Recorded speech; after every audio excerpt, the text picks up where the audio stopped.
Should you get second citizenship? This video will discuss the reasons why I think it's a benefit to be a dual citizen, why if I was to be able to qualify for another citizenship, I would likely go through the application and naturalization process, become a citizen of that country, receive the passport from that country, and now I would have not only a new travel document, which may grant me a lot more access when traveling across the world, but I'd also have a new home where I could live in permanently or for however long I want, without having to worry about visa renewals or getting permanent residency approved.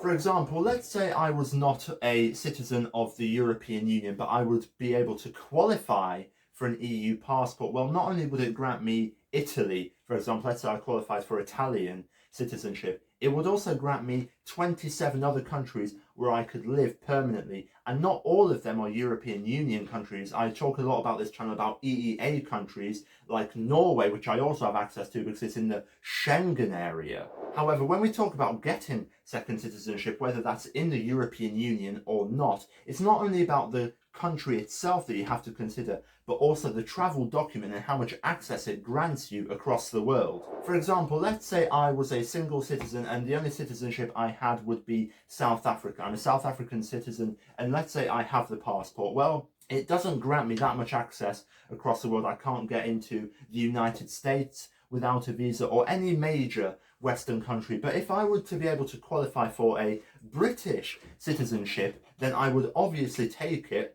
I would get British citizenship, I'd get the British passport, and although yes, I may be also South African if they also recognise dual citizenship, if I want to travel to the United States as a British citizen, I have the luxury of doing it via the E2 visa waiver program, which is way easier than if I was to have to get a completely new type of visa if I was a South African citizen. South African citizens do not have visa-free access or ESTA access to the United States. But let's take it further. It's not only about the benefits to me getting another citizenship would provide. You don't just need to think about that. What's the best thing that it gives for you or for me? Let's say I qualify for a second citizenship. I'm not just thinking about what it will do to me, I'm also thinking about the future.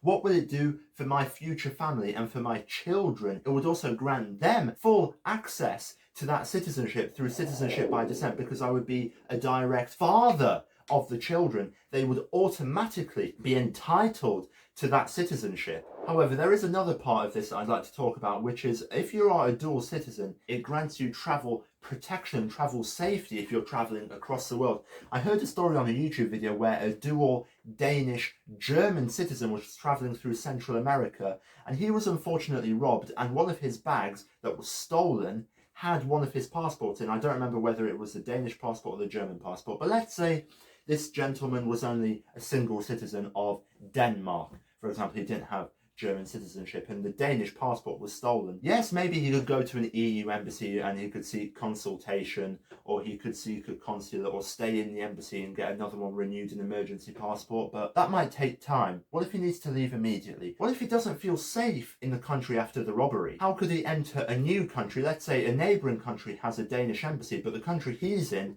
does not. How can he enter that country without a passport? His passport has been stolen. Technically, he has no identity card on him. This could be a major problem. However, he was saved. And how was he saved?